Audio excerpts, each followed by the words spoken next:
Здравейте! Ако и вие имате отслабен имунитет и боледувате често, то това видео е за вас. Знаете, че имам детенце, което ходи на ясла вече 1 година и много често карам вирусите много по-тежко от него, което, разбира се, е по-добрият вариант.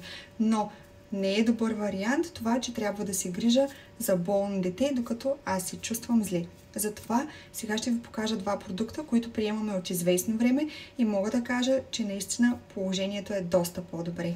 Имуностимуланта, който приемам аз, освен че подсилва имунната система, се справя прекрасно и с натрупаният стрес в организма.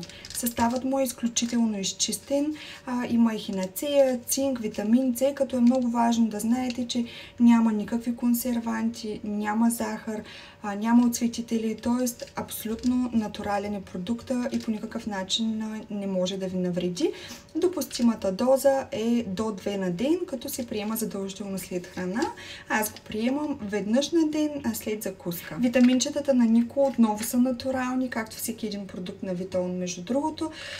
С витамин С, с брашно от шипка, като тук трябва да ви кажа, че самият вкус на витамина не е сладък, т.е. има вкус предимно на билки, не е толкова приятен, но това трябва да ви подскаже дали всъщност един продукт е натурален, т.е.